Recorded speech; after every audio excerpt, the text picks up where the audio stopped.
The marble floor of the bathroom felt cold, even through the thick soles of Ethan Cole's Italian leather shoes, a detail that always struck him as absurd given the heated flooring system had cost $18,000 to install.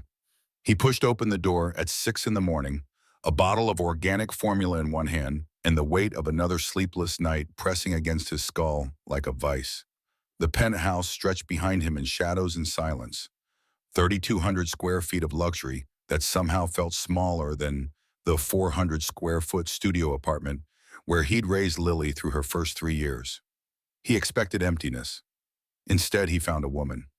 She stood in front of the mirror, dark hair plastered against her shoulders in wet strands, her reflection pale and drawn in the soft glow of the vanity lights. Water dripped from the ends of her hair into the white tile, each drop landing with a sound that seemed impossibly loud in the frozen moment. Her clothes clung to her frame, cheap fabric gone transparent in places, and her hands gripped the edge of the marble sink hard enough that her knuckles had gone bloodless. Ethan's breath caught somewhere between his lungs and his throat. The formula bottle slipped from his fingers and hit the floor with a hollow thud that didn't break but rolled, the sound of plastic on marble stretching out like an accusation. The woman's eyes met his in the mirror. They were red-rimmed and swollen, the kind of exhaustion that went deeper than missed sleep, deeper than anything a night's rest could fix. Her lips parted as if to speak, but nothing came out except a small, broken sound that might have been the start of an apology or a prayer. From the bedroom down the hall, Lily's voice cut through the silence with the clarity only a 6-year-old could manage at this ungodly hour. "Daddy, I'm thirsty." The woman's face went white. Not pale, not wan, but actually white, the color draining so fast Ethan thought she might collapse. She spun from the mirror, her wet hair whipping drops of water across the pristine bathroom, and her voice came out in a ragged whisper that barely carried the 3 feet between them. "Please, please don't let her see me like this." The words tumbled over each other, desperation stacked on top of shame, stacked on top of something that looked uncomfortably close to terror. She backed against the glass shower door as if she could somehow disappear into the steam-fogged panels, her whole body trembling hard enough that Ethan could see it from where he stood frozen in the doorway. "Please," she said again, and the single word carried more weight than seemed possible for 4 letters. Ethan's mind stuttered through possibilities, each one more absurd than the last. Intruder, stalker, someone's idea of a sick joke. His hand moved towards his phone in his pocket, muscle memory from a dozen security briefings about what to do if someone breached the building's systems. But then Lily called again, closer this time, the sound of small feet padding down the hallway. "Daddy, where are you?" The woman's eyes went even wider, if that was possible. Her hands came up in front of her, palms out, fingers splayed in a gesture of surrender that looked practiced, like she'd done this before, like she'd learned that making yourself smaller and less threatening was sometimes the only defense you had. "I'll go," she whispered, her voice so quiet Ethan almost didn't catch the words. "Just give me 10 seconds to get to the service stairs. She doesn't need to see this. Please."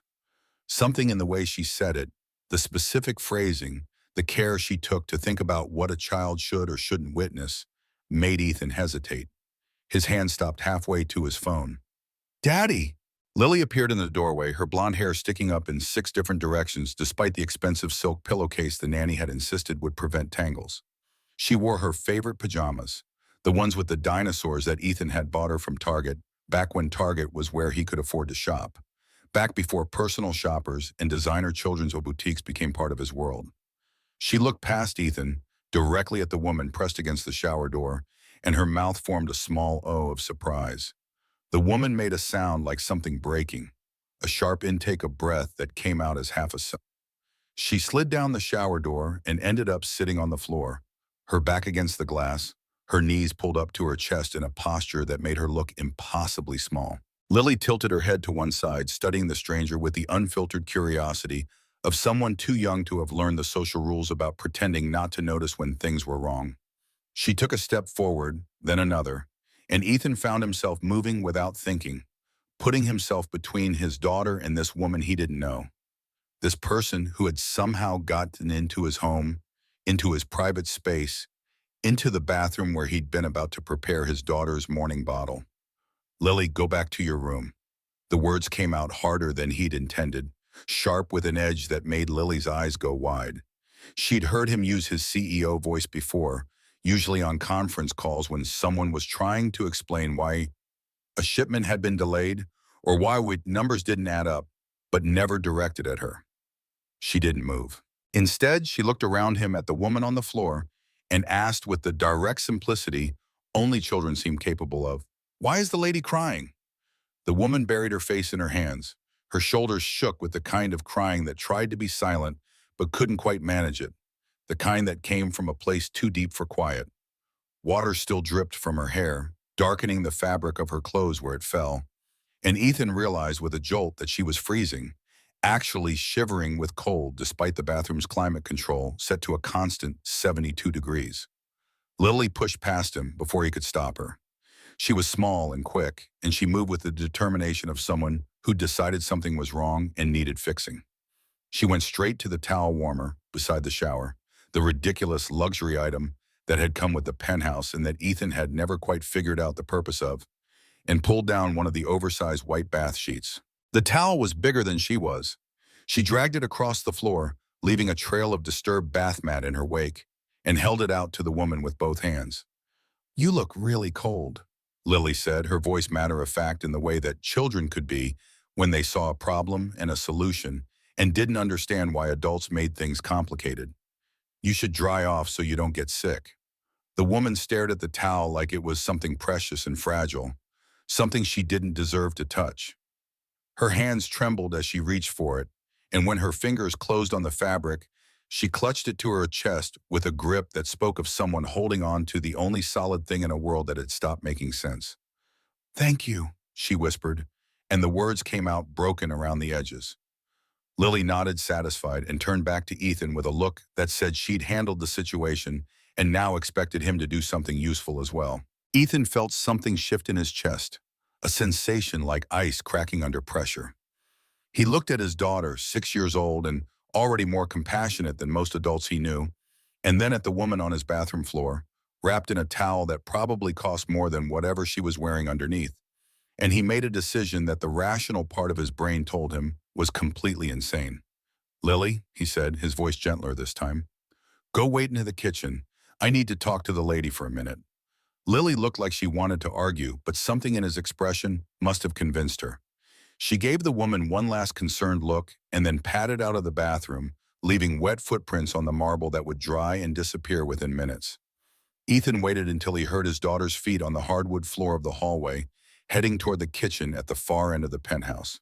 Then he closed the bathroom door and turned back to the woman who was still sitting on his bathroom floor, still shaking, still holding that towel like it was the only thing keeping her together. His voice came out low and tight, the sound of someone trying very hard to stay calm. "You want to tell me who you are and how you got into my apartment?" Earlier that night, Ethan had stood in a different bathroom in a hotel 6 blocks away, adjusting a bow tie that cost more than he used to make in a week. The mirror in front of him had been similarly expensive, similarly well lit, but the man looking back at him had worn an expression that suggested he'd rather be anywhere else. The annual Northwest Tech Coalition Charity Gala. $1,000 per plate, champagne that came in bottles without price tags, and 200 of the region's wealthiest business leaders pretending to care about causes they'd forget the moment they left the ballroom. Ethan had attended 4 years running, ever since Cole Logistics had grown large enough to warrant an invitation. And every year he felt like an imposter playing dress-up in someone else's life. The tuxedo fit perfectly because it had been tailored to his measurements by a man who'd knelt at his feet with pins and made small humming noises while marking adjustments. The shoes had been handmade in Italy. The watch on his wrist was a Patek Philippe that his CFO had insisted was the minimum acceptable for someone in his position. And yet when Ethan looked in the mirror, he saw the same guy who used to deliver packages in boots with holes in the soles. The same guy who'd once counted quarters to buy diapers. The same guy who'd been fired without warning and left standing in a parking lot with a cardboard box of personal effects and no idea how he was going to feed his infant daughter. The disconnect never got easier. He'd forced himself through the motions, smiled at the right people, made the expected small talk about quarterly projections and market expansion, nodded along when the conversation turned to vacation homes and yacht clubs and other markers of a world he'd never quite learned to navigate comfortably. His table had been near the front, a position that reflected coal logistics' growing prominence in the Pacific Northwest shipping and logistics market, 80 million in annual revenue, 500 employees, 3 warehouses, and a fleet of 200 vehicles. Numbers that should have felt like victory. Instead, they felt like weight. Halfway through the salad course, Richard Pemberton from the board of directors had leaned over with the casual entitlement of old money and made a comment about employee wages that had landed wrong. "You're too soft on the drivers, Ethan. These aren't skilled positions. Anyone with a license can do the job. You don't build a successful company by overpaying for easily replaceable labor." Ethan's fork had stopped halfway to his mouth. He'd set it down carefully, buying himself a moment to choose his words, to remember that he was supposed to be a CEO now, supposed to think in terms of profit margins and shareholder value and operational efficiency. "Those drivers are the reason we have a business," he'd said, keeping his voice level. "They're the ones on the road 12 hours a day, the ones dealing with traffic and weather and impossible delivery windows. Some of them have been with me since the beginning, when it was just me and 2 vans. I'm not going to cut their wages so our margins look better on a spreadsheet." Pemberton had smiled the kind of smile that didn't reach his eyes. "That's admirable, in a folksy sort of way. But sentiment doesn't scale. You want to compete with the big players, you need to start thinking like them. Maximize efficiency, minimize costs. These are basic principles." And the conversation had continued around him, other board members chiming in with variations on the same theme, and Ethan had felt the familiar tension building in his shoulders, the sense of being pulled between the person he'd been and the person everyone expected him to become. He'd excused himself between courses, claiming he needed air, and found his way to a balcony overlooking the Portland skyline. The city stretched out below in patterns of light and shadow, and somewhere in that sprawl were his drivers, his warehouse workers, his dispatchers, all the people whose labor made his success possible. He'd thought about the ones he knew by name, the ones who'd stuck with him through the lean years, who'd believed in coal logistics when it was nothing but a promise and a dream, the ones Pemberton wanted him to treat as line items on a balance sheet.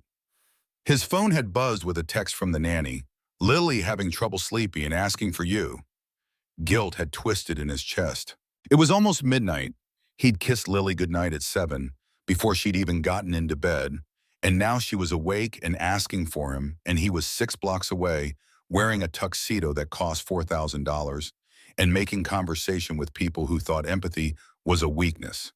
He'd stayed another hour because leaving early would have been noticed, would have been commented on, would have reflected poorly on coal logistics in ways that apparently mattered in this world he'd built, but never quite joined. By the time he'd made it back to the penthouse, it had been almost 2 in the morning. The nanny had left a note saying Lily had finally fallen asleep around 1, and Ethan had stood in his daughter's doorway watching her breathe, feeling like the worst father in the world. He changed out of the tuxedo and into jeans and an old sweatshirt, clothes that felt like himself again, and tried to sleep. But sleep wouldn't come, so he'd gotten up to make Lily's morning formula, trying to do at least one useful thing, trying to feel like a parent instead of an ATM machine in designer clothes. That's when he'd opened the bathroom door and found a stranger in his home. Now, standing in that same bathroom with the door closed and the woman still huddled on the floor, Ethan waited for an explanation that made sense.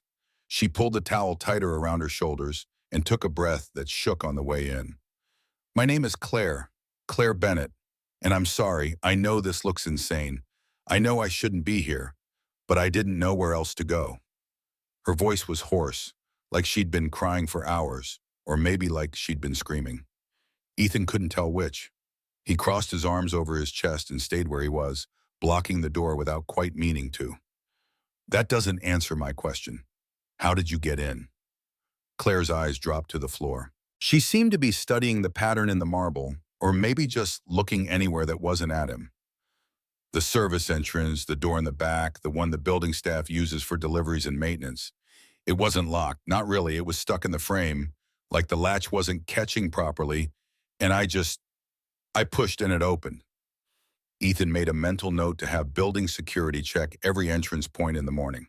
The penthouse was supposed to be secure, protected by multiple layers of access control and surveillance. The idea that someone could just walk in because of a faulty latch made his skin crawl. And you decided to what?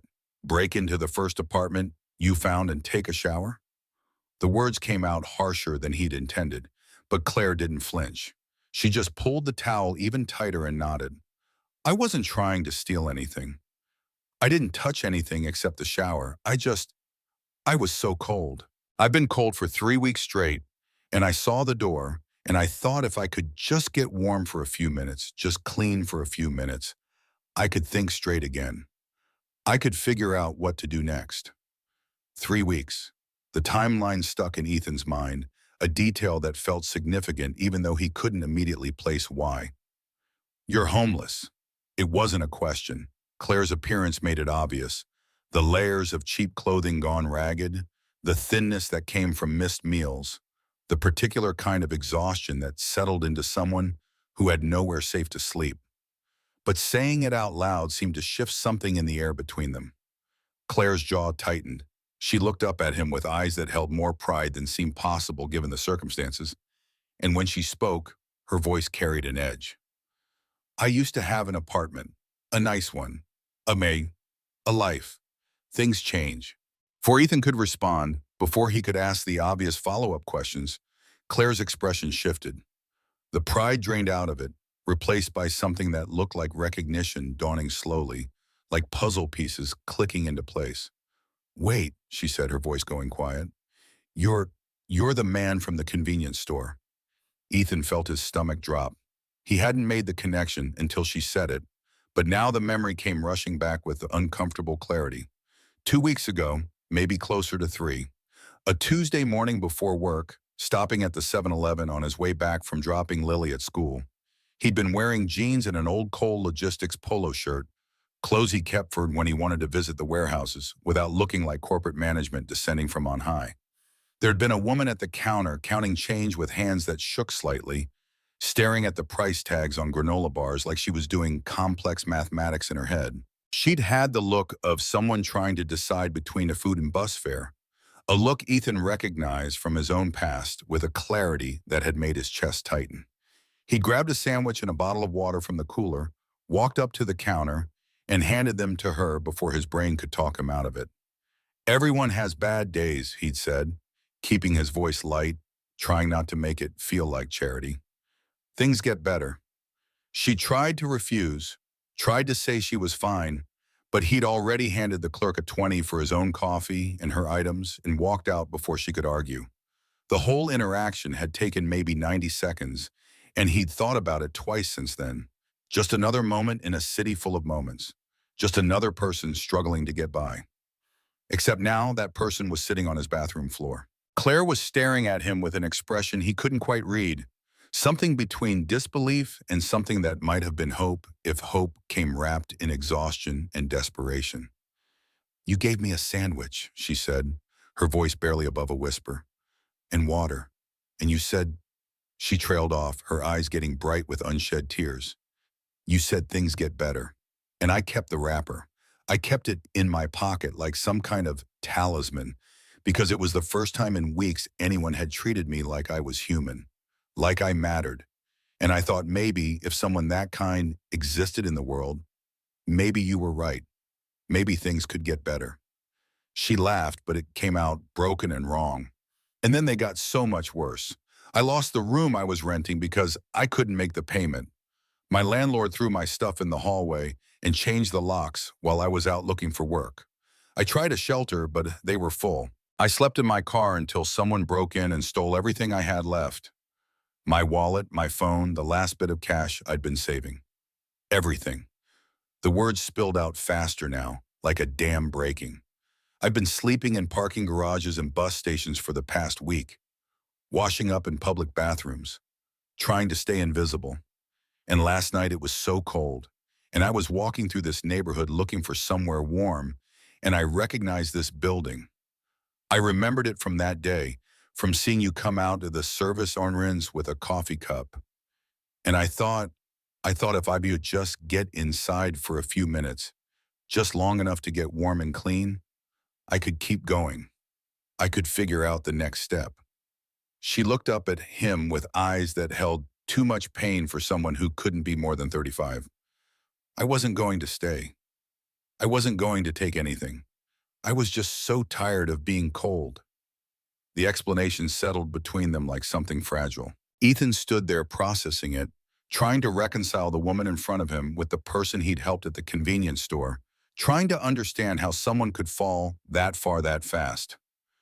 3 weeks from having a place to live to sleeping in parking garages.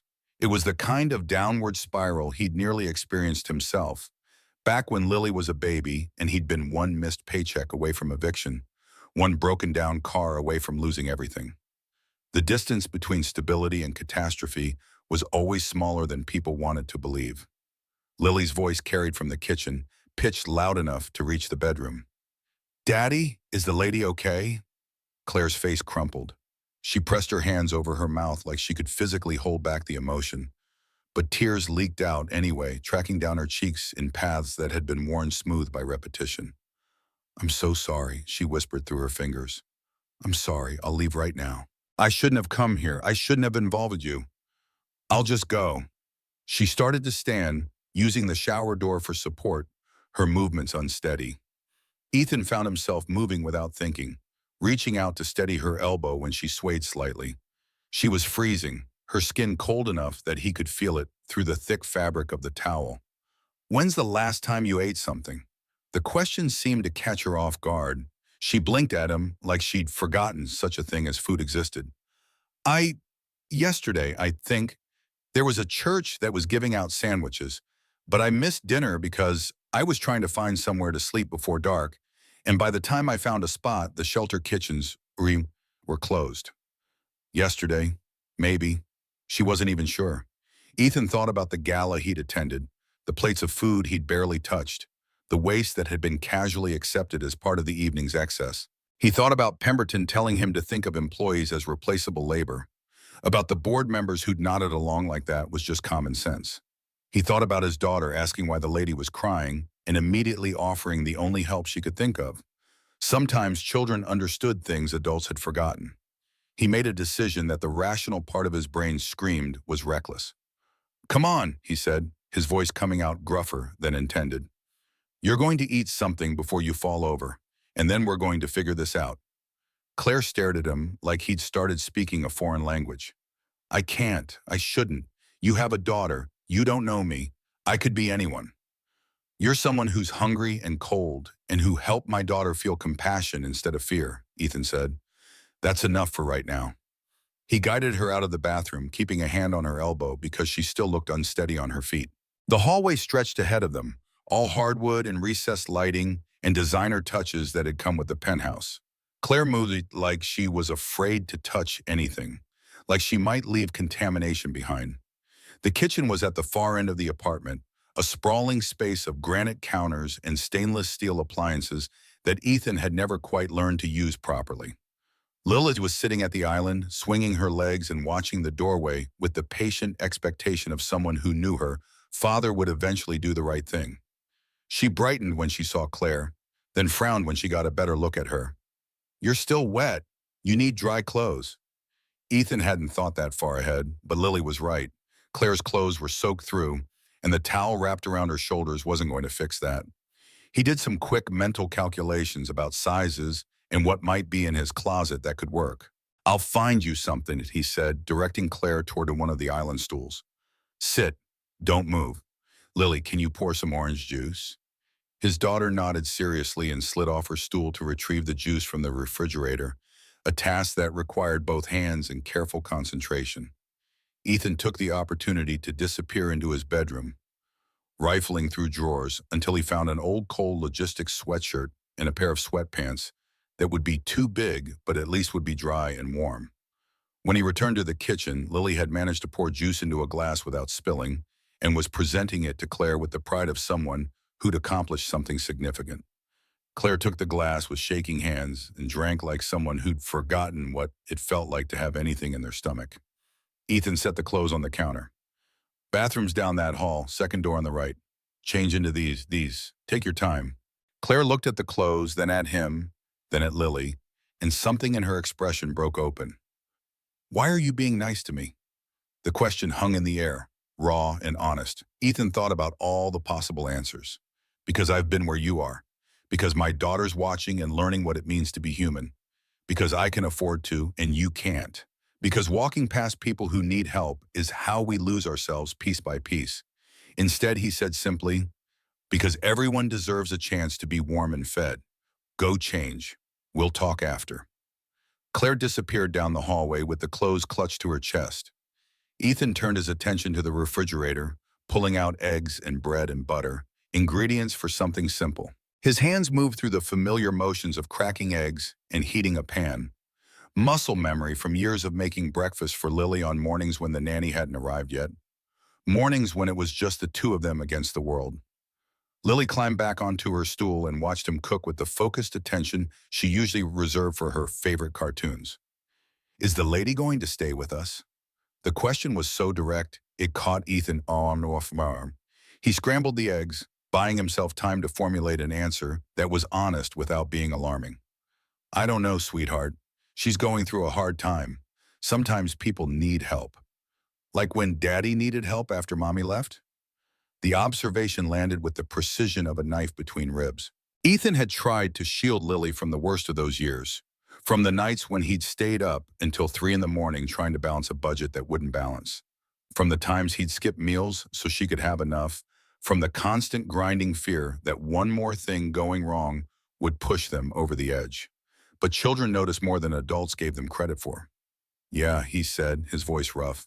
Like that. Then we should help her, Lily said with the simple logic of someone who hadn't yet learned that the world was more complicated than helping people who needed it. That's what you always say. We help people when they're stuck. Ethan plated the scrambled eggs just as Claire emerged from the hallway. She looked different in his old clothes, the sweatshirt hanging loose on her frame, the sweatpants rolled up at the ankles.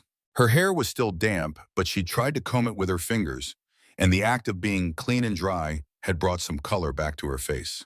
She stopped in the kitchen doorway like she wasn't sure she was allowed to enter. Sit, Ethan said, gesturing to the island. Eat. The command came out more curtly than he'd intended, but Claire didn't seem to notice. She sat down next to Lillian, stared at the plate of eggs like she couldn't quite believe they were real. When she picked up the fork, her hands were still shaking, but she managed to get the first bite to her mouth. Ethan watched her eat, watched the way she tried to go slowly but couldn't quite manage it, watched the relief that crossed her face with each swallow. He'd seen that look before in his own mirror, back when a full meal was something to be grateful for rather than something to take for granted. Lily chatted beside her, asking questions that ranged from whether Claire liked dinosaurs to whether she'd ever seen snow that stuck to the ground instead of melting right away. Claire answered between bites, her voice getting steadier as food hit her system, and Ethan found himself studying her with the assessment skills he'd developed running a company. She spoke well with grammar and diction that suggested education. Her hands, despite the trembling, moved with a certain precision when she gestured. She knew how to interact with a child, how to engage without talking down. Whatever had happened to put her on the street, she hadn't started there. When she'd finished the eggs and half a piece of toast, she set down her fork and looked at him with eyes that had gone cautious again. I need to tell you something about why I was in your building specifically. It's not just that I saw you leave here that day. Ethan leaned against the counter, arms crossed, and waited. Claire took a breath. I used to work at TechCorp. Do you know them? The name hit Ethan like cold water. TechCorp was one of Cole Logistics' largest clients, a $5 million annual contract for shipping and warehousing their hardware components. The partnership had been crucial to Cole Logistics' growth, the kind of relationship that opened doors to other major accounts. I know them, he said carefully. We handle their logistics. Claire nodded, something that might have been relief crossing her face. I was an executive assistant there, to Robert Marsh, the CEO. I worked for him for 6 years. I was good at my job. He trusted me with sensitive information, access to files most employees never saw. She paused, her fingers twisting together in her lap. About 4 months ago, I started noticing things that didn't add up. Discrepancies in financial reports, payments going to shell companies that didn't seem to exist, contracts with vendors that had no online presence. At first, I thought maybe I was misunderstanding something, that there was a legitimate explanation. So I started asking questions. Quietly at first, Ethan's stomach began to sink. He had a feeling he knew where this was going. Marsh told me not to worry about it, said it was all above board, all part of normal business operations. But the more I looked, the more I realized something was very wrong. There was fraud happening, money being siphoned out of the company into private accounts, millions of dollars. And when I found evidence, when I made copies of files, I made the mistake of confronting him about it. Her voice had gone flat, the kind of emotionless recitation people used when talking about trauma they'd processed too many times. He smiled at me, this cold, empty smile, and he told me I was a smart woman, and smart women knew when to keep their mouths shut. I was scared, but I was also angry. So I made more copies. I took them home on a USB drive. I was planning to go to the authorities. But he found out, Ethan said. Claire nodded. I don't know how. Maybe he was monitoring my computer. Maybe someone saw me. But he knew. He called me into his office and fired me on the spot, claimed I'd been stealing from the company, had security escort me out of the building. Within hours, my bank accounts were frozen. My apartment was broken into. I went to the police, but they said there was no evidence of a break-in, that it sounded like a civil matter. That's when I realized Marsh had connections, people who could make problems disappear. She looked up at Ethan with eyes that held a terrible clarity. I've been running ever since, staying off the grid, avoiding cameras, using cash when I could. The files I took are on a USB drive hidden in my coat lining. I've been trying to figure out how to get them to someone who could help, but everyone I've approached either doesn't believe me or is too scared to get involved. And Marsh has people looking for me. I know he does. I've seen them. The kitchen felt too small suddenly, the walls pressing in. Ethan thought about the board meeting scheduled for next week, about the quarterly review where TechCorp's contract would be cited as a major success story. He thought about Pemberton and the other board members who valued profit margins over principles. He thought about what helping Claire might cost. Why did you come here, he asked. To this building specifically. If you knew TechCorp was our client, you had to know this was complicated. Claire's laugh came out bitter. I didn't know you lived here until I saw the name on the directory in the service entrance. I just recognized the building from that day I saw you. And I was desperate and freezing, and I thought maybe if I could just get warm for an hour, I could think straight enough to figure out my next move. I wasn't planning to involve you. I didn't want to drag anyone else into this. Before Ethan could respond, his phone buzzed on the counter. He glanced at the screen and felt his blood run cold. The email was from an address he recognized immediately. Robert Marsh's personal account, not his TechCorp email. The subject line was blank. The message itself was only 2 sentences. Heard you're harboring my former employee. Bad move, Cole. Business has consequences.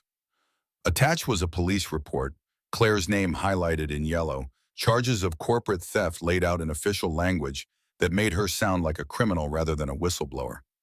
Ethan stared at the email, his mind racing through implications. Marsh knew Claire was here. Somehow he knew, which meant he was watching, or had people watching, or had access to information that should have been private. Claire had gone pale, her eyes fixed on his face. What is it? He turned the phone so she could see the screen. The color drained from her face so fast he thought she might pass out. I have to go, she said, standing so abruptly her chair scraped against the floor. Right now, he knows I'm here. He'll come after you. He'll destroy you like he destroyed me. I can't let that happen. But Ethan was already thinking, his mind shifting into the mode that had built a company from nothing. The mode that saw problems as puzzles to be solved rather than obstacles to flee from. It's too late for that, he said, his voice steady despite the adrenaline starting to pump through his system. He sent this email. That means he wants me to know he knows. He's trying to scare me into throwing you out, into cutting ties before this gets complicated. Then do it, Claire said, desperation creeping into her voice. Please, you have a daughter. You have a life. Don't let me destroy that. Lily had been watching the exchange with wide eyes, and now she slid off her stool and walked over to Claire. She took the woman's hand in both of hers, her small fingers wrapping around Claire's wrist. "Don't go," she said simply. "Please don't go." Claire looked down at Lily, and something in her expression broke. Tears spilled over, and she dropped to her twin, bringing herself to eye level with the child. "I have to, sweetheart. I'm sorry, but I can't stay here. It's not safe." "Then we'll make it safe," Lily said, with the absolute certainty of someone too young to understand that some problems couldn't be fixed with determination and good intentions. Ethan felt something settle in his chest, a weight that was somehow lighter than the guilt he'd been carrying around for months. He thought about Pemberton's speech at the gala, about treating people as replaceable. He thought about the sandwich he'd given Claire because it was the right thing to do, because he remembered being hungry and scared and alone. He thought about the kind of man he wanted to be, the kind of man he wanted his daughter to see him as. He thought about the fact that walking away now, throwing Claire out to protect his business relationship with a company run by a man who committed fraud and destroyed lives, would make him exactly the kind of CEO he'd promised himself he'd never become. The decision crystallized. "You're not going anywhere," he said, his voice carrying the authority he usually reserved for board meetings. "Not until we figure this out properly." Claire stared at him like he'd lost his mind. "You don't understand what you're risking. Marsh has resources, connections. He can make your life very difficult. He can destroy your company's reputation. He can try," Ethan interrupted. "But here's what he doesn't know about me. 15 years ago, I was a delivery driver making $11 an hour. 10 years ago, I got laid off from a manufacturing plant and spent 6 months barely scraping by. 8 years ago, my wife walked out and left me with a 3-month-old baby and no idea how I was going to manage. I built this company from nothing because I didn't have any other choice, because I had to survive, because giving up wasn't an option." He met Claire's eyes and saw his own past reflected there. "Marsh thinks I'm just another CEO who'll protect his profit margins at any cost. He thinks I'll fold because I have something to lose. But he doesn't understand that everything I have, I built by not folding when things got hard. And I'm not about to start now." Claire's breath hitched. "Why? Why would you risk everything for someone you don't even know?" Lily answered before Ethan could. "Because that's what good people do. Daddy says we always help people who are stuck, even when it's hard." Out of the mouths of children came truths that adults spent lifetimes trying to articulate. Ethan looked at his daughter and felt a surge of love so fierce it made his chest ache. "What she said," he managed, his voice rough. Claire stood slowly, still holding Lily's hand, and for a long moment, she just looked at them. Father and daughter standing in their expensive kitchen, in their expensive penthouse, offering help to someone who had nothing and who brought nothing but trouble. The absurdity of it must have struck her because she laughed, a sound that came out half sob. "You're either the bravest person I've ever met or the most foolish." "Probably both," Ethan admitted. "But here's what we're going to do. You're going to stay here, at least temporarily. You're going to help me with organizational work, scheduling, whatever administrative tasks you can handle, because I'm drowning in paperwork and my actual assistant quit last month. You're not charity. You're someone with skills I need. And while you're doing that, we're going to figure out how to get those files to the right people in a way that keeps everyone safe. The board will never approve. The board doesn't get a vote on who I hire for personal administrative assistance," Ethan said.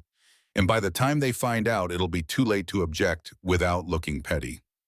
Claire shook her head slowly, like she couldn't quite believe what she was hearing. "This is insane. You realize that, right? This is completely insane." "Welcome to my life," Ethan said. "Insane is pretty much my baseline these days." He walked over to his phone and read Marsh's email again, this time with fresh eyes.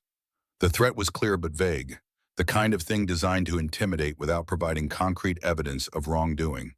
It was a power play, an attempt to establish dominance, to make Ethan back down before things even started. Which meant Marsh was worried. Which meant the files Claire had were damaging enough to warrant this kind of response. Ethan opened a new email and typed quickly, his fingers moving with the decisiveness of someone who'd made a choice and wasn't looking back. "Mr. Marsh, I appreciate your concern. However, Ms. Bennett is now in my employ as a personal administrative assistant. Any questions about her past employment should be directed through proper legal channels. I look forward to continuing our professional relationship. Best, Ethan Cole. He hit send before he could second-guess himself. Claire had gone white again. You just made yourself a target. I was a target the moment he sent that first email, Ethan said. This just makes my position clear, and it puts him on notice that I'm not playing his game. His phone buzzed almost immediately. Another email from Marsh, this one with more text. You're making a mistake you'll regret. That contract renewal you're hoping for? Consider it dead. And that's just the beginning. I have friends on your board, Cole. I have connections you can't imagine. Walk away now or watch everything you've built crumble. Ethan felt his jaw tighten. There it was, the real threat.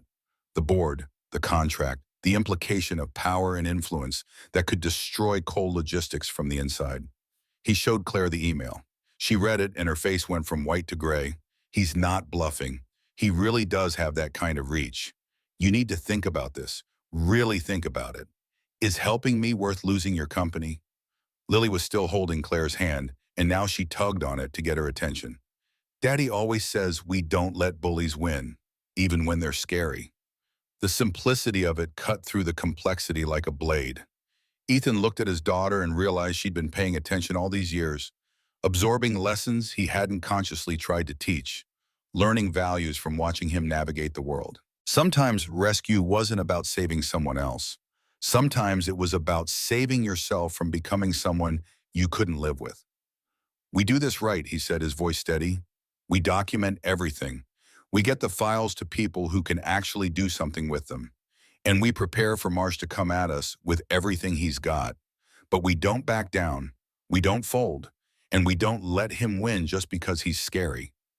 Claire's eyes were bright with tears again, but this time they looked different. Less despair, more something that might have been hope if hope had learned to be cautious. I don't know how to thank you. Don't thank me yet, Ethan said. This is going to get messy before it gets better, but we're going to see it through. Together. He held out his hand. After a moment's hesitation, Claire took it. Her grip was firm despite the trembling, and when she met his eyes, something passed between them that felt like the beginning of an alliance forged in desperation and determination. Outside the penthouse windows, Portland was waking up. The sky was turning from black to gray, the first hints of dawn touching the edges of buildings. Somewhere in that city, Robert Marsh was making plans. Somewhere the people who'd been hunting Claire were regrouping. Somewhere the fight was just beginning. But in the kitchen, with Lily holding Claire's other hand and the smell of scrambled eggs still lingering in the air, Ethan felt something he hadn't felt in months. Purpose.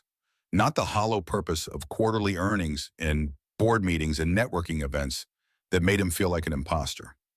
Real purpose. The kind that came from drawing a line in the sand and saying this far, no further. This person matters. This fight is worth having. His phone buzzed again. Another email, another threat. Ethan turned off his phone and set it face down on the counter. Right now, he said, we eat breakfast. Then we make a plan. One step at a time. Claire nodded, and for the first time since he'd found her in his bathroom, she smiled. It was as small and fragile, but it was real. Lily, satisfied that the adults had figured things out, returned to her orange juice and started telling a complicated story about a dinosaur who made friends with a pterodactyl, her voice filling the kitchen with the innocent certainty that good things were possible if you just tried hard enough. And maybe she was right. Maybe sometimes the impossible was just another word for what you hadn't tried yet. Outside, the sun continued to rise, indifferent to the storm gathering on the horizon. The guest bedroom had been unused for months, a space that existed more as concept than reality, in a penthouse designed for entertaining that never happened. Claire stood in the doorway at 7:30 that morning, freshly showered for the second time in as many hours, wearing clothes that Ethan had ordered delivered from a department store that opened early for preferred customers. She'd protested the expense until he'd pointed out that walking around in his sweatpants wasn't exactly professional if she was supposed to be working. The room had cream walls and furniture that looked expensive because it was, the kind of design that prioritized aesthetic over warmth. Claire touched the edge of the dresser like she was afraid it might vanish if she applied too much pressure. Ethan watched from the hallway, seeing the space through her perspective. Sterile, impersonal, nothing like a home. Her voice came out quiet. I don't belong here. The statement wasn't self-pity, just observation. Ethan leaned against the door frame, considering his response. 6 months ago, I didn't belong here either. 5 years ago, I was sleeping on a futon in a studio where the heat only worked half the time. Belonging is just getting used to where you are until it stops feeling wrong.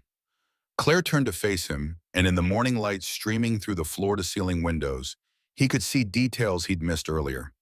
Fine lines around her eyes that spoke of sleepless nights. A scar on her chin, faint but visible. Hands that had been scrubbed raw but still carried dirt under the nails that would take days to fully disappear.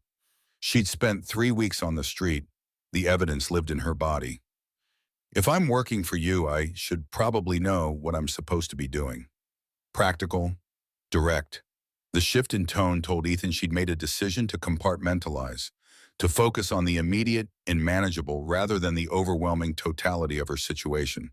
He could respect that.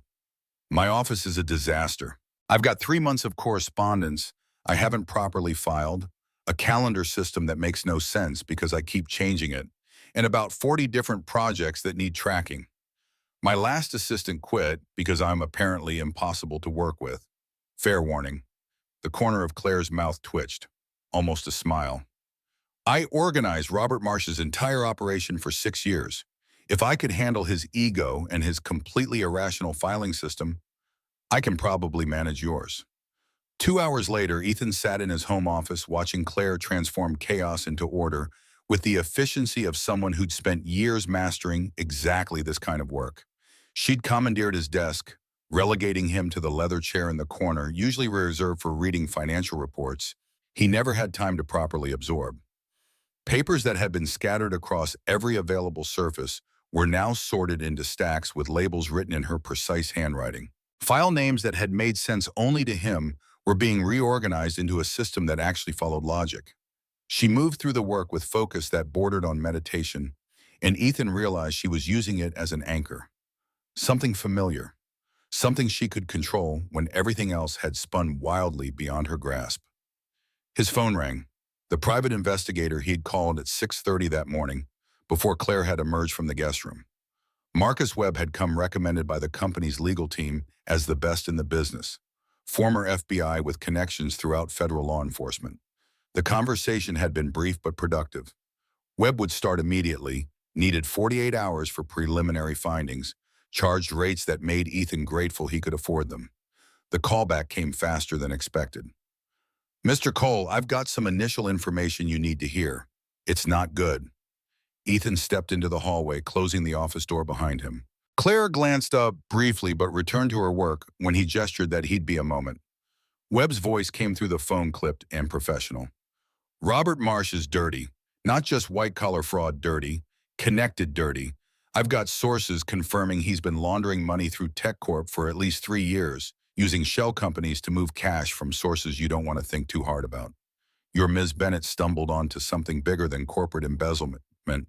She found evidence of organized crime using legitimate business as a front. Ethan felt cold spread through his chest. How certain are you? Certain enough that I'm advising you to be very careful. The people Marsh does business with don't appreciate exposure. They deal with problems permanently.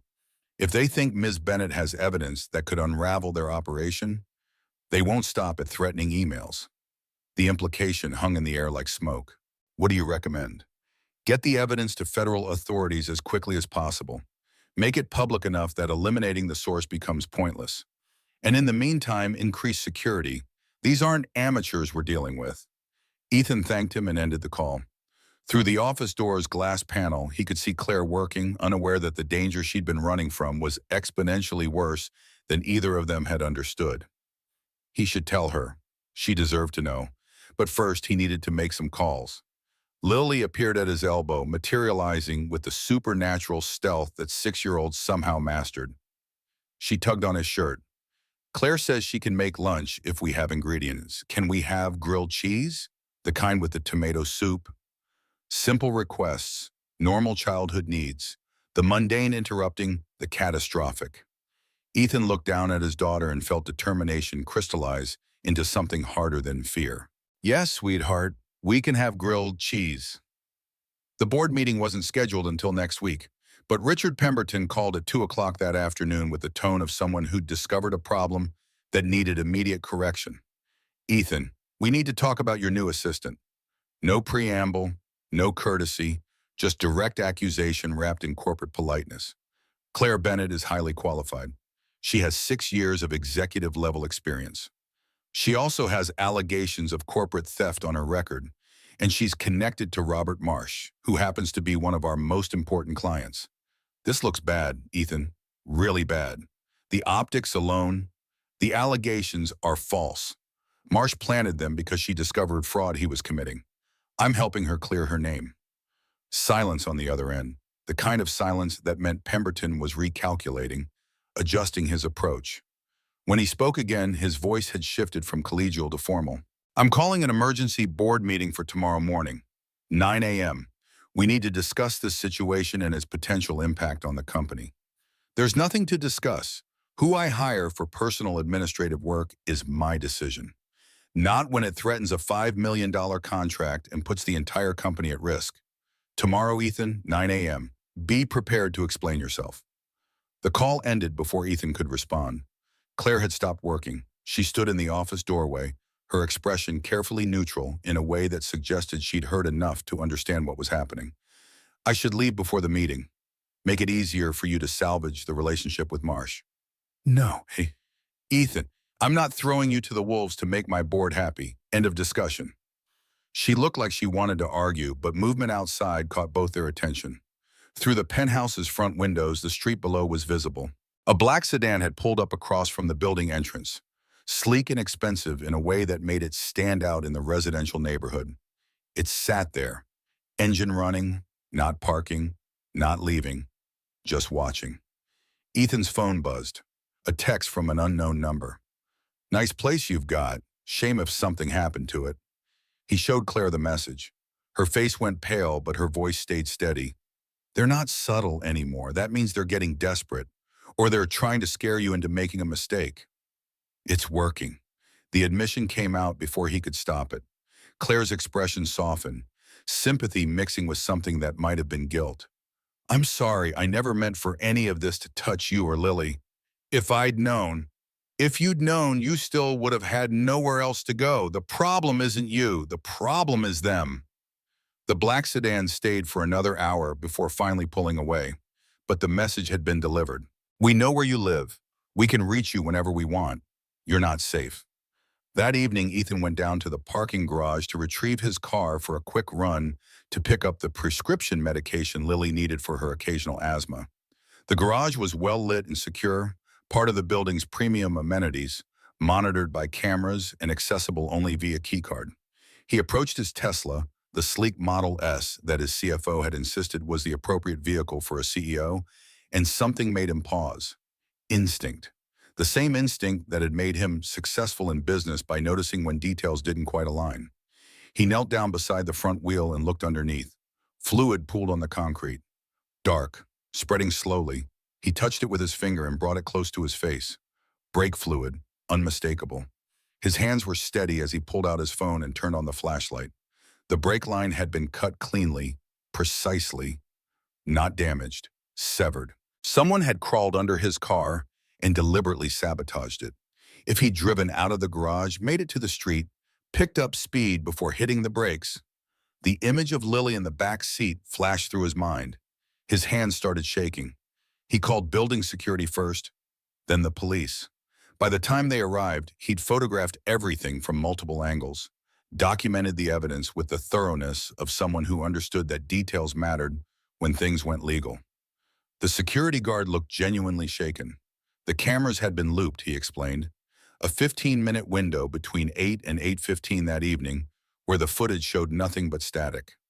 Professional work. Someone who knew what they were doing. The police took statements, filed a report, promised to investigate. But their expressions said what they didn't verbalize. Without witnesses or usable footage, there wasn't much to pursue. Ethan returned to the penthouse to find Claire standing by the window, Lily asleep in her room, and tension radiating from every line of her posture. Something happened. Not a question. She'd learned to read danger in the past 3 weeks, developed instincts for when situations deteriorated. Brake line cut professionally. Claire's breath hitched. Her reflection in the window glass showed eyes that had gone dark with horror. They're escalating. Next time it won't be a warning. Next time they'll make sure it works. I'm hiring private security, armed, multiple guards, whatever it takes. They'll find a way around it. Marsh has resources, connections. He's not going to stop until either I'm dead or that USB drive is destroyed. And now you're in the crosshairs too. Ethan moved to stand beside her, looking out at the city lights stretching toward the horizon. Somewhere out there, people were making plans to hurt them. Somewhere, violence was being calculated and prepared. He thought about backing down, about cutting ties with Claire, and returning to the safe simplicity of profit margins and board meetings, and a life that didn't include death threats and sabotaged vehicles. The thought lasted maybe 3 seconds before disgust replaced it. We're not folding. The board meeting started exactly at 9 p.m. in the conference room of Cole Logistics' downtown office. 7 directors sat around the table, faces ranging from concerned to actively hostile. Ethan took his seat at the head, Claire conspicuously absent because he'd insisted she stay at the penthouse with the security detail he had hired the night before. Pemberton opened without ceremony. Gentlemen, we have a serious problem. Our CEO has employed a woman accused of corporate theft. This woman is connected to Robert Marsh, CEO of Tech Corp, which holds our largest client contract. Marsh had made it clear that continuing this employment will result in termination of that contract. $5 million annually, 20% of our revenue. We're here to discuss how to resolve this situation before it destroys the company. Thomas Chen, the CFO, jumped in immediately. I've run the numbers. Losing Tech Corp would require cutting 40 jobs minimum, possibly more. We'd need to close 1 warehouse, scale back operations significantly. All of this to protect a woman we've known for less than 48 hours. Eyes turned to Ethan, waiting for his response, expecting him to see reason, to make the logical choice, to prioritize the company over sentiment. He met each gaze in turn before speaking. 15 years ago, I was a delivery driver making $11 an hour.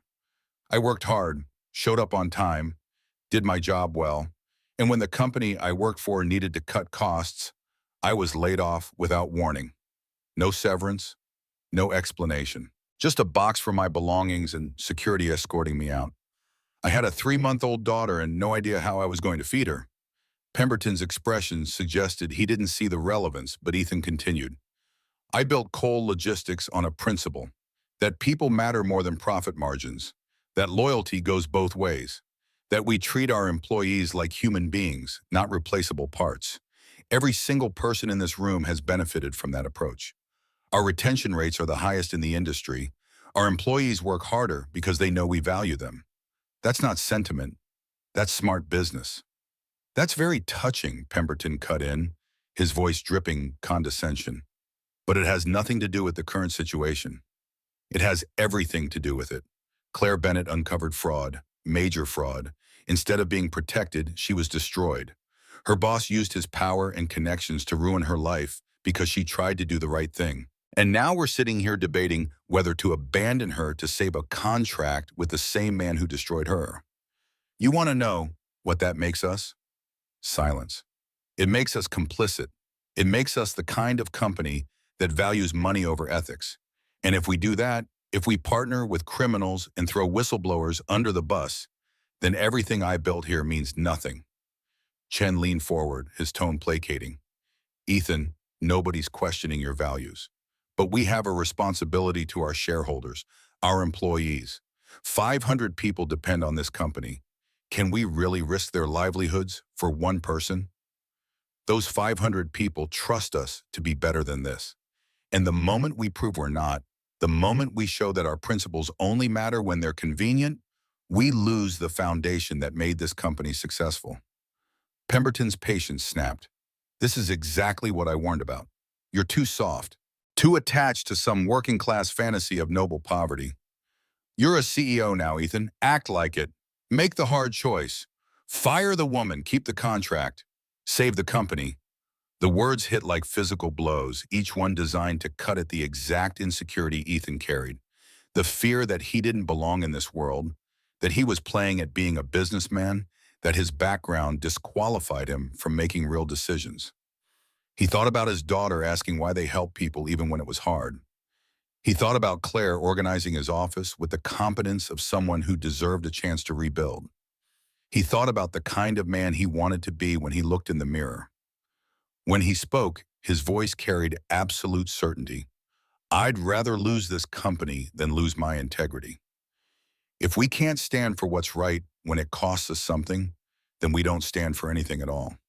Claire stays. The contract with TechCorp ends the moment they make that ultimatum official. And if any of you can't accept that, there's the door. Pemberton stood immediately. Then you've made your choice. I'm calling for a vote of no confidence. We remove Ethan as CEO and install leadership that will prioritize the company's survival. The motion was seconded. The vote was called. 4 directors voted to keep Ethan. 3 voted to remove him. The margin was razor thin, bought by loyalty from the directors he'd personally recruited, the ones who remembered where the company came from. Pemberton's face went red. He gathered his papers and stood. This is a mistake you'll regret. And when this company collapses, when those 500 employees are out of work, remember that you chose one woman over all of them. He walked out. 2 other directors followed him, their resignations implicit in their departure. The remaining board members sat in stunned silence. Chen finally spoke, his voice subdued. The stock is going to tank when this gets out. Probably, Ethan agreed, but we'll survive. We always do. He returned to the penthouse at noon to find it empty. The security guards he'd hired were gone. Claire's few belongings had vanished from the guest room. On the kitchen counter, a note in her precise handwriting. I can't let you destroy everything you have built for me. The USB drive is in the flour canister. Give it to the authorities. Don't look for me. Thank you for trying. See. Panic hit first, followed immediately by anger. She'd slipped past professional security, disappeared into a city of 600,000 people, and left him holding evidence that made him a target without even the justification of protecting her. Lily found him staring at the note, and her face crumpled. She left? Like Mommy left? The comparison carved through Ethan's chest like a blade. His daughter had abandonment written into her history, and now she was watching it play out again. I'm going to find her, sweetheart. She didn't leave because she wanted to. She left because she thought it would protect us. Then bring her back. Tell her we're safer together. Simple wisdom from a 6-year-old. Ethan pulled out his phone and started making calls. The shelter on Southeast Division Street was the same one Claire had tried 3 weeks earlier, the one that had been full, the one with the waiting list that stretched for weeks. Ethan arrived at 2 in the afternoon, bypassing the intake process and walking directly to the dormitory area where women waited for beds that might or might not materialize.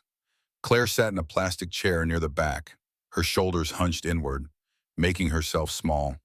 When she saw him, her expression cycled through surprise, relief, and guilt before settling on resignation.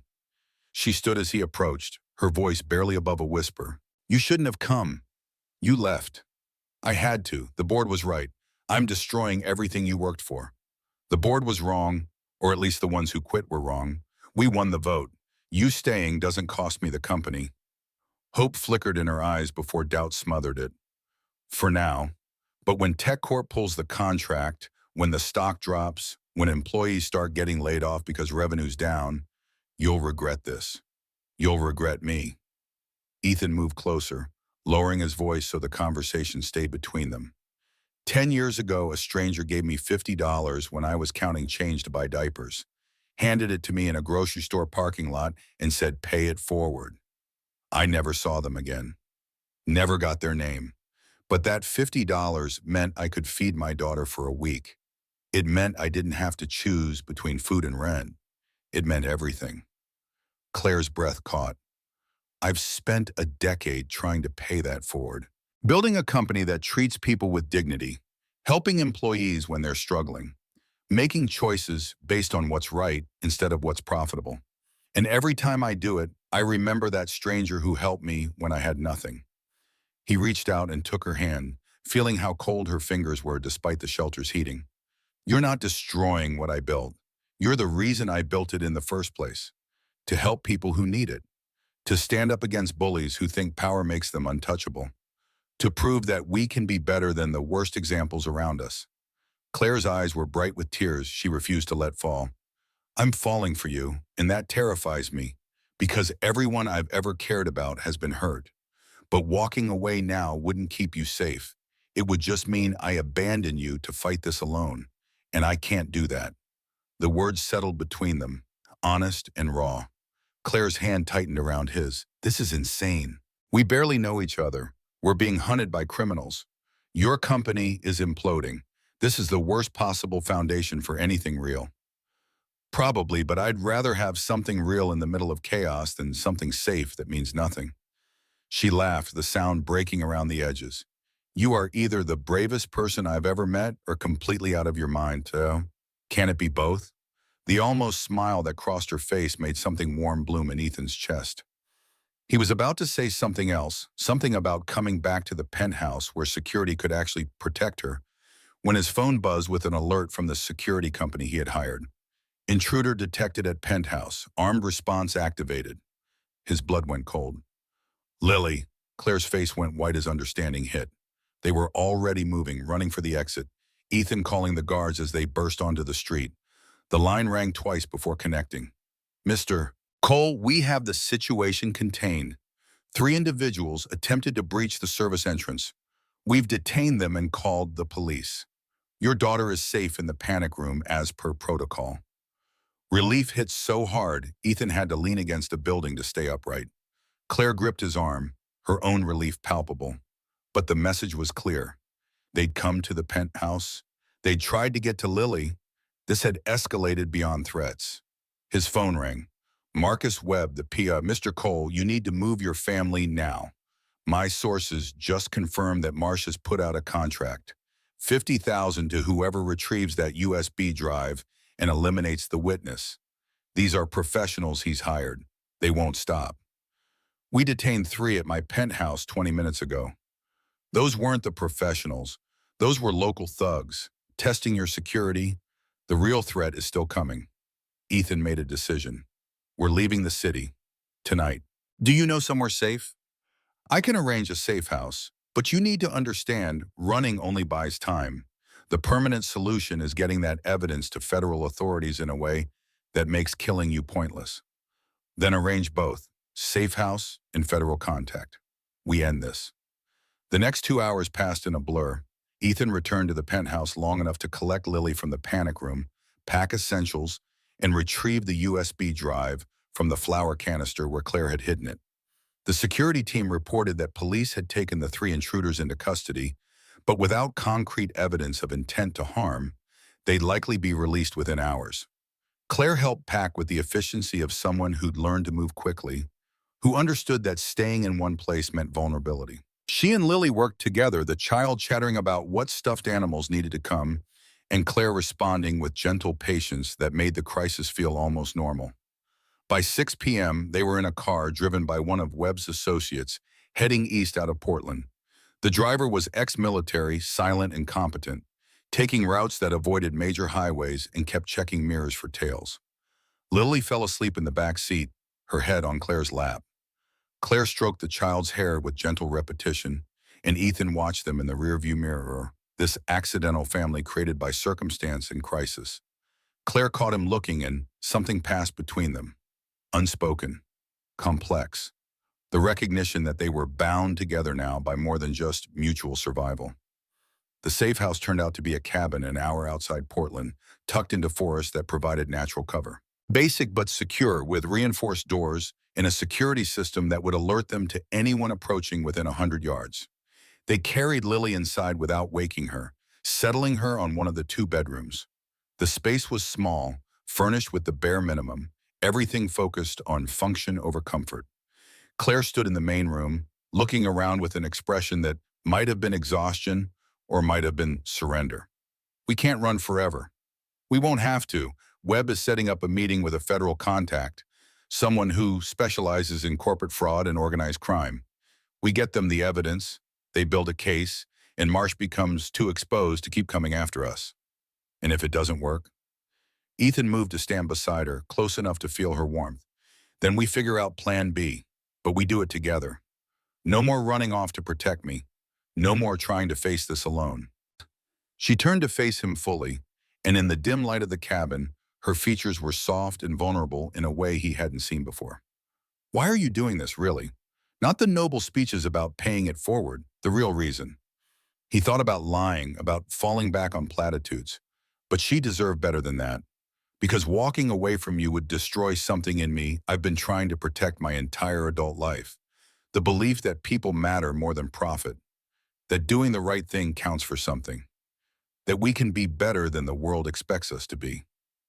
His hand found hers in the space between them.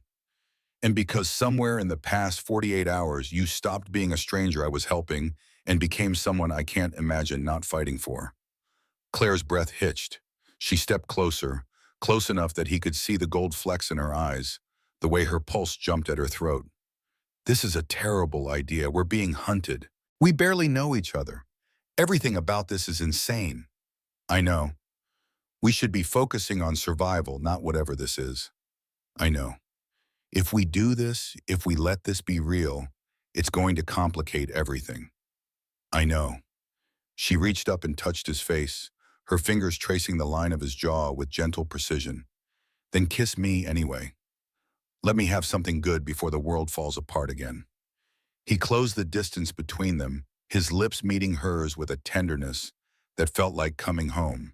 She melted into him, her hands fisting in his shirt, and for a moment the chaos receded.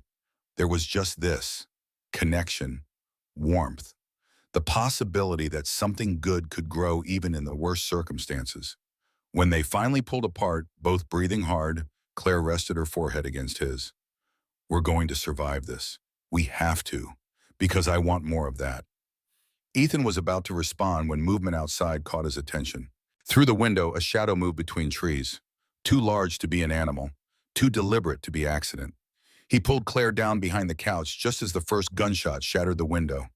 Glass rained down in crystalline fragments, catching moonlight as it scattered across hardwood floors. Ethan's body covered Claire's, instinct overriding thought, his weight pressing her into the narrow space behind the couch. A second shot punched through the cabin wall 3 feet above their heads, splintering wood with a crack that echoed in the confined space. Lily's scream from the bedroom cut through the chaos like a blade. Claire was moving before Ethan could stop her, combat crawling toward the hallway with speed born from desperation. He followed, keeping low, his mind cataloging details with the forced clarity that came when survival depended on processing information faster than panic could overwhelm it. 3 shooters minimum based on the shot patterns. Professional spacing. They'd surrounded the cabin. The bedroom door was closed. Claire yanked it open and dove inside, gathering Lily into her arms as the child sobbed with terror that bypassed language. Ethan slammed the door and shoved the dresser in front of it, wood scraping across floor in a sound that felt too loud, too exposed. His phone was already in his hand, dialing the emergency number Webb had programmed in. It rang once. They found us. Multiple shooters. We need extraction now. Webb's response came clipped and urgent. Basement, northwest corner. Escape tunnel. Leads half a mile into forest. Go now. Teams en route, but 15 minutes out. The basement stairs were in the hallway. Getting to them meant crossing open space in full view of the shattered window. Ethan looked at Claire, who had Lily pressed against her chest, the child's face buried in her shoulder. Their eyes met in the dim light filtering through curtains, and understanding passed without words. He went first, moving fast and low, bullets tracking his movement a second behind, hitting walls where he'd been instead of where he was. The basement door opened under his hand and he was through, Claire right behind him with Lily, her movements fluid despite the child's weight. The door closed. The lock engaged. Footsteps thundered on the porch above. The basement smelled like earth and old concrete, lit by a single bulb that cast shadows into corners thick with cobwebs. Northwest corner. Ethan found the panel Webb had described, hidden behind boxes of supplies that he shoved aside with strength powered by adrenaline. The tunnel entrance was narrow, barely wide enough for an adult, reinforced with aged timbers that spoke of construction decades old. Claire went first with Lily, disappearing into darkness that swallowed them whole. Ethan followed, pulling the panel closed behind him, hearing footsteps upstairs grow louder as the shooters breached the cabin. The tunnel floor was dirt-packed hard by time, sloping downward before leveling out, the walls close enough to brush his shoulders on both sides. Lily had stopped crying. The sudden silence was worse than screams, broken only by their breathing and the scuff of shoes on earth. Claire moved forward with hands outstretched, feeling her way through blackness absolute enough to erase the concept of sight. Ethan activated his phone's flashlight, the beam cutting through dark to reveal a passage that stretched impossibly far. They ran. Behind them, faint sounds of pursuit. Ahead, nothing but tunnel and hope. The exit came without warning, a vertical shaft with a ladder bolted to crumbling concrete. Claire climbed first, Lily clinging to her back like a baby monkey, and Ethan followed as voices echoed down the tunnel behind them. The shaft opened into forest dense with undergrowth, trees blocking moonlight to create darkness nearly as complete as the tunnel itself. Headlights cut through the forest, a vehicle approaching fast. Ethan pushed Claire and Lily behind a tree, his body between them and the unknown, his hands empty and useless against armed professionals. The vehicle stopped 50 feet away. Doors opened. Webb's voice cut through the night. "Cole, move your ass!" The SUV was armored, windows thick enough to stop bullets, interior configured for rapid extraction. They piled in, and the vehicle was moving before doors fully closed, tires spitting dirt as it accelerated down a fire road barely wide enough to accommodate its bulk. Webb sat in the passenger seat, turned to face them with an expression grim enough to make Ethan's stomach clench. That was a kill team. Ex-military contractors. Marsh is done playing games. He wants you dead, and that evidence destroyed, and he's willing to spend whatever it takes. Claire's arms were still wrapped around Lily, who had begun crying again in quieter, hiccuping sobs. Her voice came out hoarse. "How did they find us? The safe house was supposed to be secure." Someone talked, or got paid enough to stop caring about security. Doesn't matter now. What matters is we end this before they get another chance. Ethan felt rage building beneath the fear, hot and sharp. "You said you had a federal contact. Make the call. Tonight. We're done running." Webb nodded and pulled out a phone, dialing a number from memory. The conversation was brief, technical, full of jargon that Ethan only partially understood. When Webb ended the call, his expression had shifted from grim to something that might have been cautious optimism. "Special Agent Sarah Chen, FBI White Collar Crime Division. She's been investigating Marsh for 6 months on an unrelated tip. Your evidence could be the break she needs. Meeting set for tomorrow morning, federal building downtown. She'll have a full protection detail." Tomorrow felt impossibly far away. Ethan looked at Lily, who had finally calmed enough to doze fitfully in Claire's arms, her small face blotchy from crying. His daughter had been shot at, had crawled through darkness, fleeing armed killers, had her childhood violated by violence that no 6-year-old should ever witness. The weight of that settled in his chest like concrete. Claire's hand found his in the space between seats. Her fingers were cold but steady, and when she squeezed gently, he felt something in his chest ease fractionally. "We survived tonight. We testify tomorrow. We end this." Her voice carried conviction that matched his own rage, and Ethan realized that somewhere in the chaos of the past 3 days, they'd become a unit. Not just two people thrown together by circumstance, but partners who moved in sync, who understood each other's thoughts without needing explanation. The SUV drove through darkness toward a destination Webb wouldn't disclose for security reasons. Lily slept. Claire stared out windows at passing shadows, and Ethan made plans for what came next. The federal building in downtown Portland was fortress architecture rendered in glass and steel, security checkpoints layered like an onion around the central core where Special Agent Sarah Chen waited in a conference room designed to prevent electronic surveillance. Webb had delivered them through underground parking, bypassing public entrances, surrounding them with enough armed agents to repel a small invasion. Chen was younger than Ethan expected, late 30s with sharp eyes that missed nothing. She shook hands with precision that spoke of someone who understood the power of first impressions, then gestured them to chairs around a table that could have seated 20. Lily stayed with a female agent in an adjacent room, visible through glass panels, drawing pictures with markers while a cartoon played on mute. Ethan kept her in his peripheral vision, unable to fully focus until he could confirm her safety every few seconds. Claire placed the USB drive on the table between them like an offering. Chen picked it up with gloved hands and inserted it into an air-gapped laptop, her expression neutral as files began loading. The silence stretched. Minutes passed. Chen's face remained impassive, but tension built in her shoulders as she navigated through folders, opening documents, reviewing spreadsheets, listening to audio recordings through headphones. Finally, she removed the headphones and looked at Claire with respect that bordered on awe. "You've handed me everything. Wire transfers, shell company registrations, emails detailing payoffs, audio of Marsh explicitly discussing money laundering. This is prosecutorial gold. We're talking multiple felonies, RICO charges, potential life sentences for everyone involved." Relief flooded through Ethan so powerfully he had to grip the table edge to stay grounded. Beside him, Claire's breath released in a shudder that might have been a sob if she hadn't caught it first. Chen's expression shifted to something harder. "But you need to understand what comes next. Marsh has resources, lawyers who cost more per hour than most people make in a week, judges who owe him favors, media connections that can spin narratives. This evidence is solid, but taking down someone with his power means crossing every T and dotting every I. One mistake, and the whole case collapses. What do you need from us? Testimony, detailed, on the record, legally binding. Ms. Bennett, you'll need to walk us through every document, every conversation, every moment that led to you discovering this fraud. Mr. Cole, you'll need to testify about the threats, the intimidation, the attempts on your life. We build an ironclad case that survives any legal challenge Marsh can afford to throw at it." Claire's hand found Ethan's under the table. "How long until arrests happen?" Chen smiled, and it wasn't pleasant. "Warrants are being drawn up now.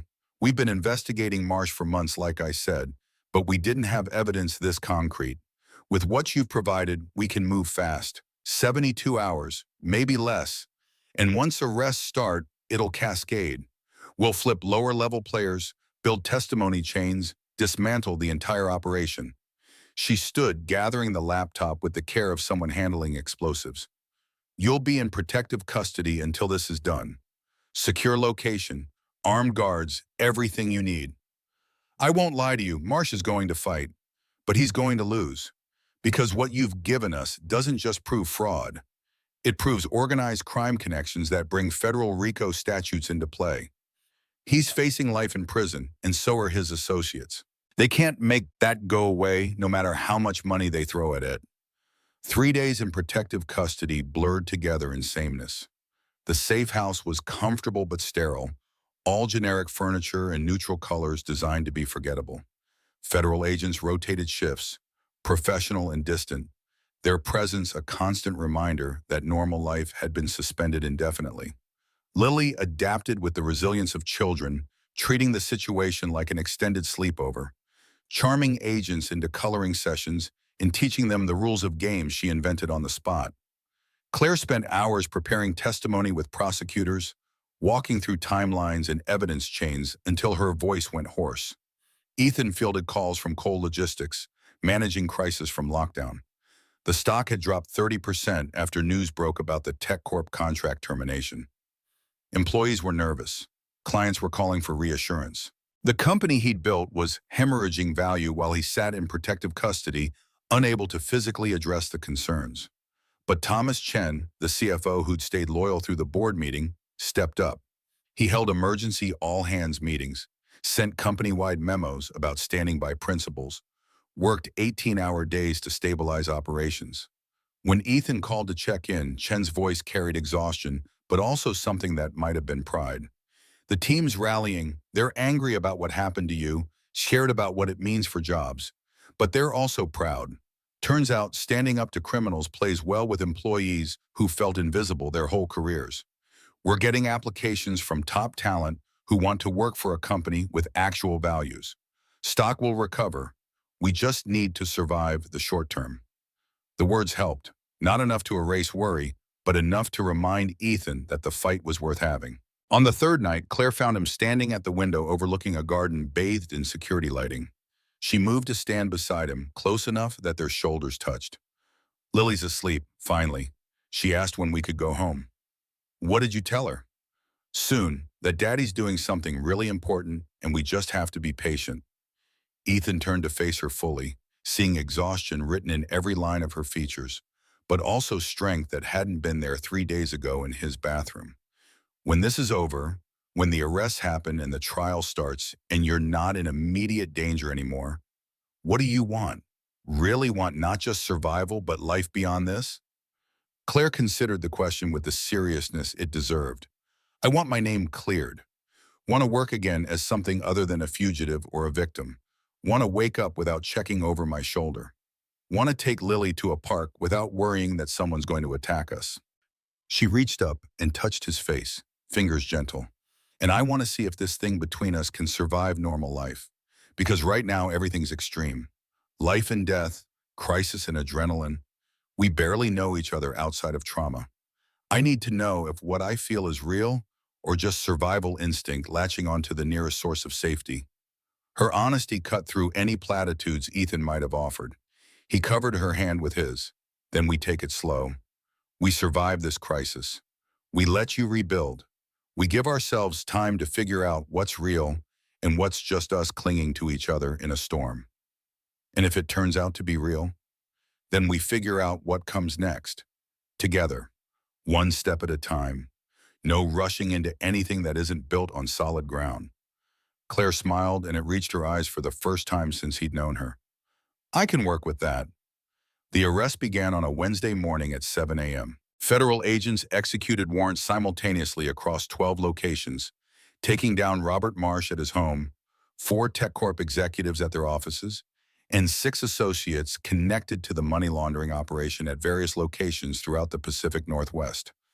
Chen called Ethan at 7:15 with updates delivered in clipped professional tones. "Marsh is in custody, no bail given, flight risk and severity of charges. His lawyers are already filing motions, but the evidence is too solid.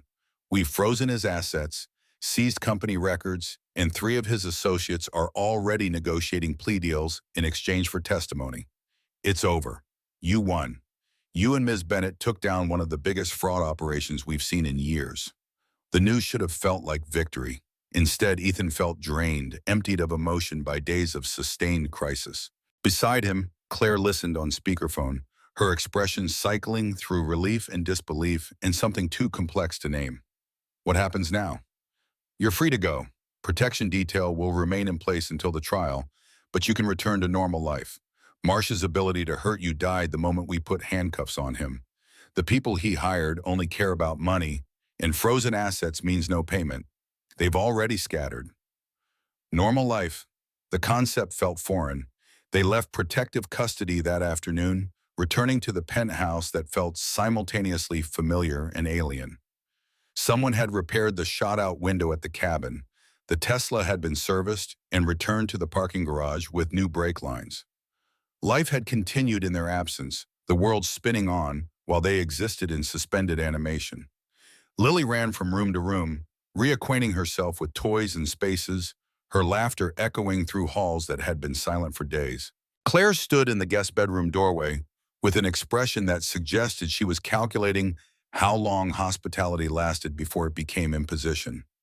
Ethan found her there an hour later, staring at the bed she'd slept in for one night before everything exploded. "You don't have to leave. Not until you're ready. Not until you've figured out what comes next. I need to find a place of my own. Start rebuilding independence. I can't just live here indefinitely as your charity case." "You're not a charity case. You're—" He stopped, unsure how to finish the sentence. She was what exactly?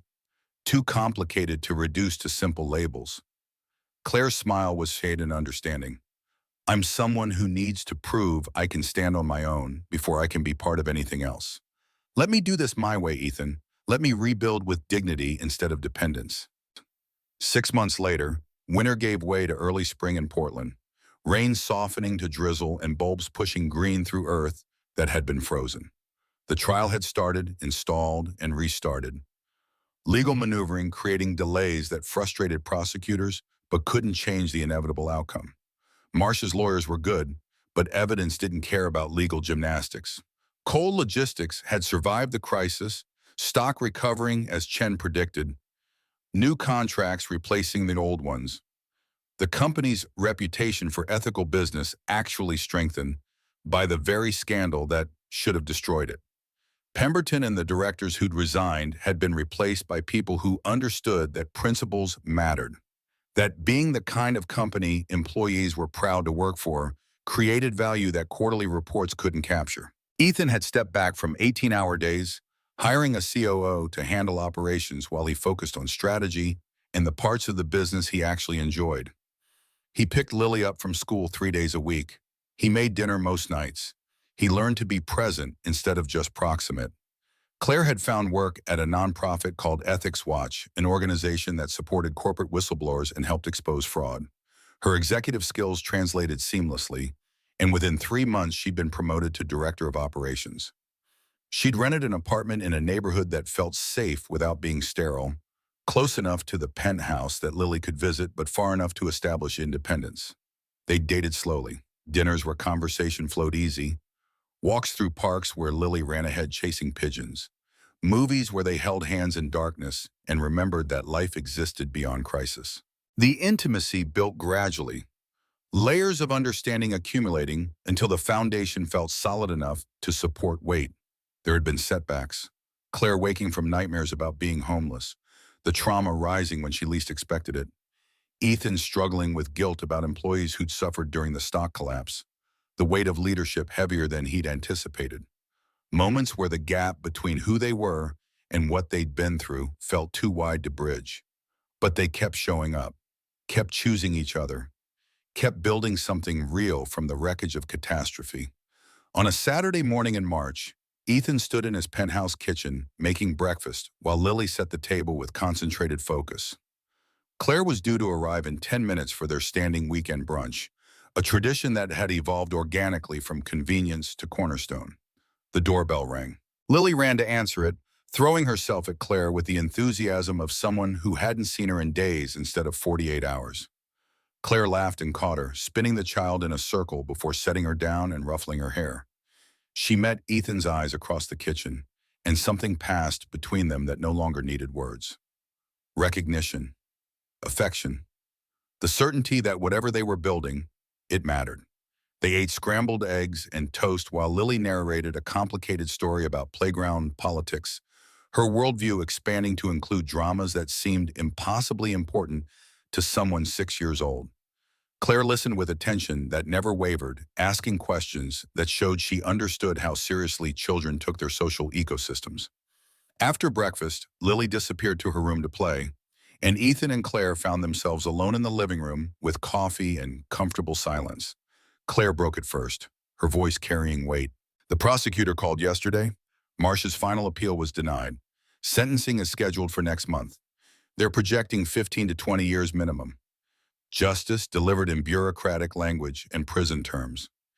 It should have felt like closure. Instead, it felt like an ending to a chapter neither of them wanted to keep rereading.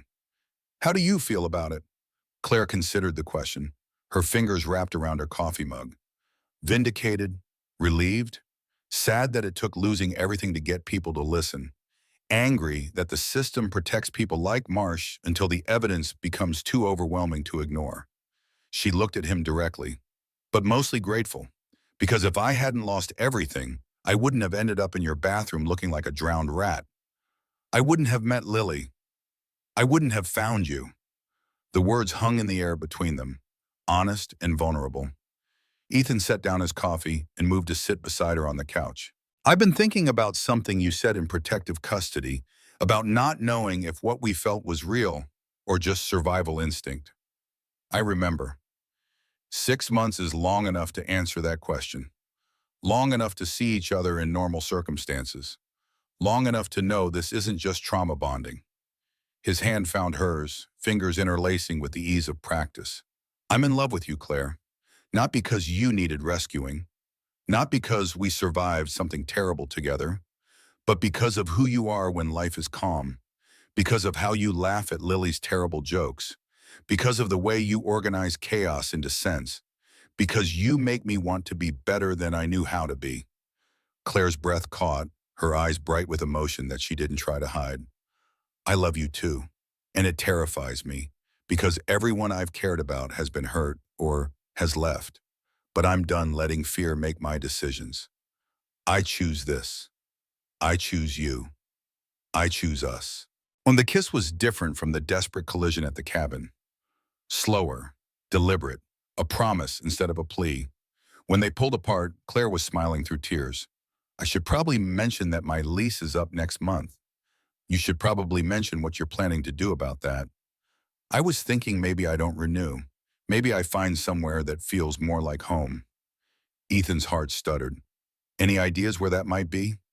Claire gestured around the penthouse at the space that had transformed from sterile luxury to something warmer over the past 6 months. This place used to feel cold, like a hotel, but now when I walk in, Lily's drawings are on the refrigerator. Your boots are by the door. It smells like coffee and home. And I realize something. Home isn't a place. It's people. It's you and Lily and the life we're building together. Through the bedroom door, Lily's voice called out, asking if Claire wanted to see the castle she'd built from blocks. Claire called back that she'd be right there, her attention still on Ethan. If I moved in, it wouldn't be because I need rescue. It would be because I choose partnership. Because I want to wake up next to you. Because I want to be part of Lily's life every day instead of just weekends. Because I'm ready to stop being careful and start being brave. Ethan pulled her close, breathing in the reality of her presence, solid and warm and choosing to stay. Then move in, build a life here. Let's stop pretending we're not already family and make it official. Lily appeared in the doorway, blocks forgotten, her expression cycling through surprise and excitement. Claire's moving in? For real? Forever? Claire looked at the child who'd offered her a towel when she had nothing, who'd held her hand through terror, who'd helped her remember that compassion existed even in the darkest moments. For real. If you'll have me. Lily launched herself at them both, wrapping small arms around their necks, her laughter bright and uncomplicated. They held her between them, this accidental family forged in crisis and cemented in choice, and Ethan felt something settle in his chest that had been restless for years.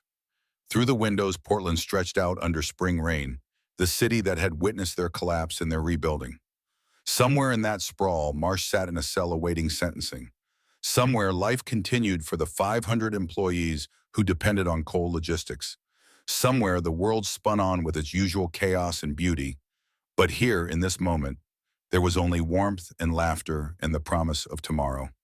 Lily wiggled free and ran back to her room, calling for them to come see the castle that wouldn't wait. Claire stood and held out her hand to Ethan, pulling him up from the couch. Ready for the rest of our lives? He thought about the man who'd found a stranger in his bathroom 3 days before Christmas. Thought about the choice to help instead of calling security. Thought about every decision since then that had led to this moment. The hardest choices rarely felt easy in the moment. But standing here with Claire's hand in his and Lily's laughter echoing through the penthouse, Ethan knew that some risks were worth taking. Some fights were worth having. Some people were worth believing in even when logic suggested otherwise. Sometimes rescue was mutual. Sometimes the person you saved ended up saving you right back. Sometimes the best things in life came wrapped in crisis and terror and required faith that something good could grow from catastrophe. They walked toward Lily's room together, and through the window, the rain began to clear.